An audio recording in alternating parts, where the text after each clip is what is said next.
তারেক রহমানের নেতৃত্বে টেকসই গণতন্ত্র নিশ্চিত হবে বললেন মির্জা ফখরুল। কুমিল্লার বাসা থেকে বিশ্ববিদ্যালয়ের ছাত্রী ও মায়ের মৃতদেহ উদ্ধার, পুলিশ বলছে হত্যাকাণ্ড। এবং রাজবাড়ীতে পুলিশের ওপর হামলার অভিযোগে আরও 4 জন গ্রেপ্তার।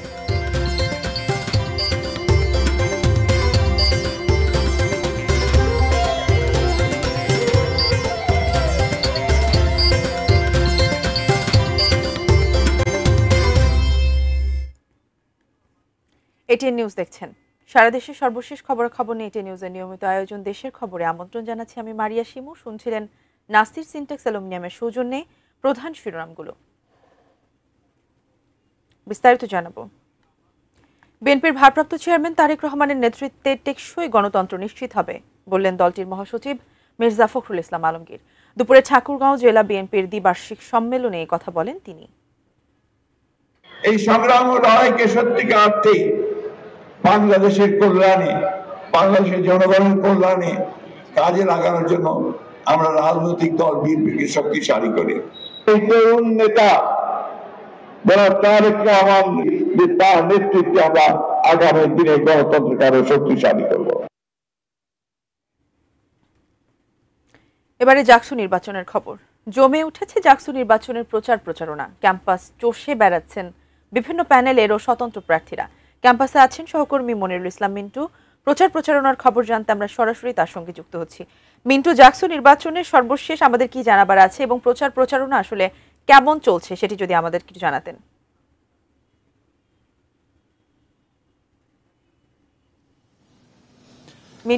সকাল থেকেই ক্যাম্পাস ভিত্তিক যে প্রচার প্রচারণা সেটি বলা যায় যে প্রায় সব প্রার্থী ক্যাম্পাস ভিত্তিক প্রচার প্রচারণা করেছেন এবং দুপুরের দিকে বেশ কিছু সময় ধরে বৃষ্টি হয়েছে। সেই সময় বলা যায় যে প্রচারণার কিছুটা বিঘ্ন ঘটলেও তার আগে এবং পরে কিন্তু ঠিকমতোই তারা গণসংযোগ সেটি কিন্তু করে চলেছেন। যেহেতু আগামীকালই শেষ হচ্ছে প্রচার প্রচারণা এবং শেষ সময়ে এসে নির্বাচনের উত্তাপ সেটি আরও বেড়েছে।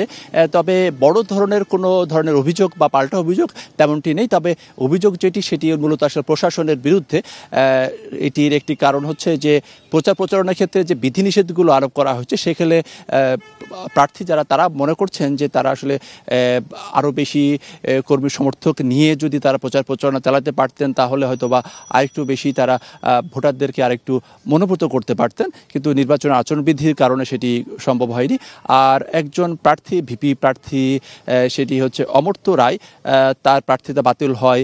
কিন্তু প্রার্থী যারা তারা অভিযোগ করছেন যে এই শেষ সময় এসে কেন একজন প্রার্থীর প্রার্থিতা বাতিল করা হলো, সেটি কেন আগে খেয়াল করা হলো না, সেটি বিষয়ে প্রার্থীদের অভিযোগ রয়েছে। এবং ভোটাররা কিন্তু আসলে দারুণভাবে উন্মুখ হয়ে আছেন তারা 11 তারিখে যে তাদের ভোটাধিকার প্রয়োগ করার জন্য। কারণ দীর্ঘ 33 বছর পর এই জাকসুতে নির্বাচন হতে যাচ্ছে এবং এখানে প্রায় 12 লাখ ভোটার তাদের ভোটাধিকার প্রয়োগ করবেন।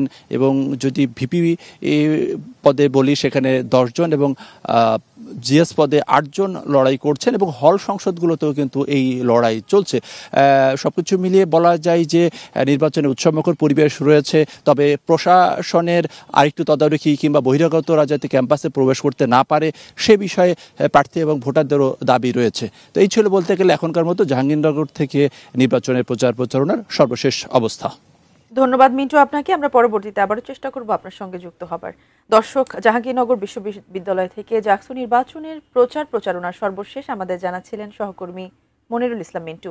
দেশের খবরের সময় হলো একটি বিরতির, ফিরছি কিছুক্ষণের মধ্যে, সঙ্গে থাকুন।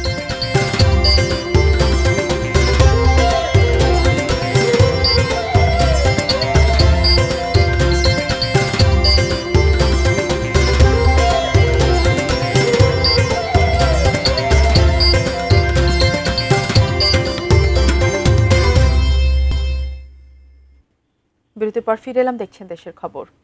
কুমিল্লা নগরীর উত্তর কালিয়াচুরির একটি বাসা থেকে কুমিল্লা বিশ্ববিদ্যালয়ের এক শিক্ষার্থী ও তার মায়ের মৃতদেহ উদ্ধার করেছে police.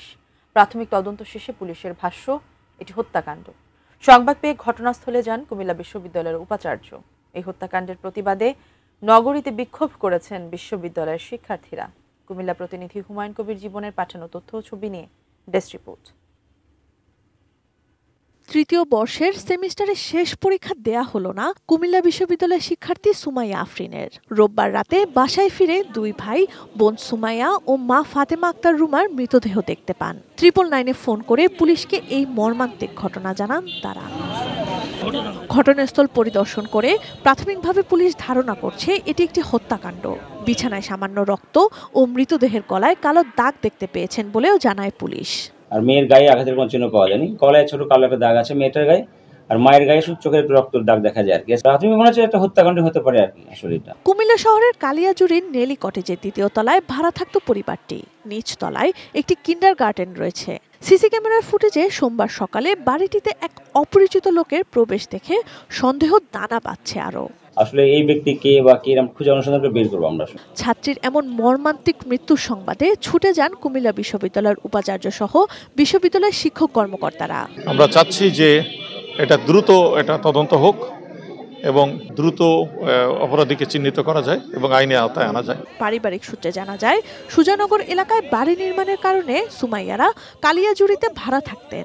Faizunnesa girls high school ও ভিক্টোরিয়া কলেজ থেকে জিপিএ 5 পাওয়া মেধাবী শিক্ষার্থী সুমাইয়া 2021-22 শিক্ষাবর্ষে ভর্তি পরীক্ষায় মেধাক্রম 13 অর্জন করেছিলেন। তার মৃত্যুর খবরে কান্দিরপাড় এলাকায় বিক্ষোভ মিছিল বের করেন বিশ্ববিদ্যালয়ের শিক্ষার্থীরা। Sanjita Sylvia, desk report, ATN news. রাজবাড়ীর গোয়ালন্দে নুরাল পাগলার দরবার শরীফে পুলিশের ওপর হামলা ও গাড়ি ভাঙচুরের মামলায় আরও 4 জনকে গ্রেপ্তার করেছে পুলিশ। এ নিয়ে মোট 10 জনকে গ্রেপ্তার করা হলো। সকালে রাজবাড়ীর অতিরিক্ত পুলিশ সুপার মোহাম্মদ শরীফ আল রাজীব জানান, গোপন তথ্যের ভিত্তিতে রোববার দিবাগত রাতে উপজেলার বিভিন্ন এলাকায় অভিযান চালিয়ে সাইফুল ইসলাম শুভ, সাগর ফকির, বিল্লু ও ফেরদৌস সর্দারকে গ্রেপ্তার করা হয়। শুক্রবার জুম্মার নামাজের পর তৌহিদি জনতার নামে নুরাল পাগলের দরবার শরীফে হামলা চালানো হয়। সে সময় পুলিশের ওপর হামলা ও গাড়ি ভাঙচুর করা হয়। এতে নিহত হন একজন, আহত হন পুলিশ সদস্য সহ অর্ধশত মানুষ। এই ঘটনায় ওই রাতে গোয়ালন্দ ঘাট থানার এসআই সেলিম মোল্লা বাদী হয়ে অজ্ঞাত 3500 জনের বিরুদ্ধে মামলা করেন।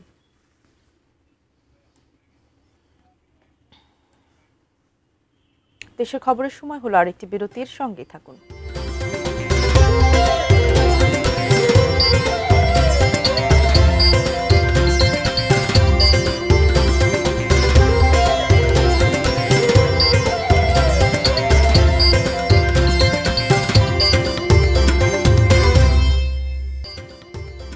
বিরতির পর আবার আমন্ত্রণ, দেখছেন দেশের খবর।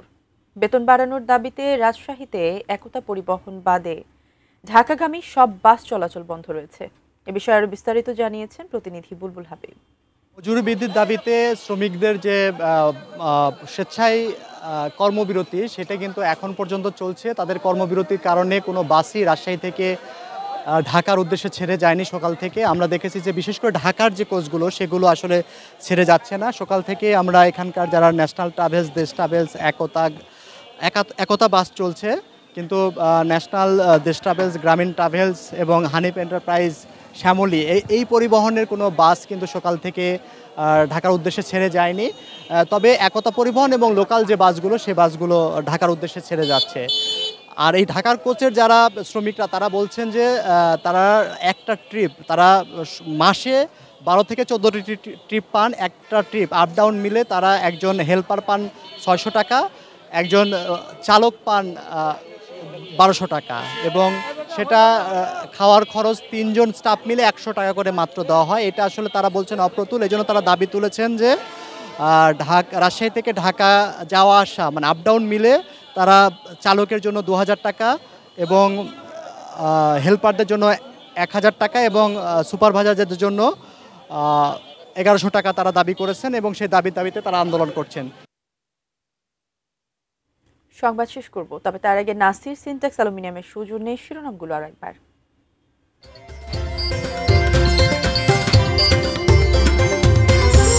তারেক রহমানের নেতৃত্বে টেকসই গণতন্ত্র নিশ্চিত হবে বললেন মির্জা ফখরুল। কুমিল্লার বাসা থেকে বিশ্ববিদ্যালয়ে ছাত্রী ও মায়ের মৃতদেহ উদ্ধার, পুলিশ বলছে হত্যাকাণ্ড। এবং রাজবাড়ীতে পুলিশের উপর হামলার অভিযোগে আরও 4 জন গ্রেপ্তার।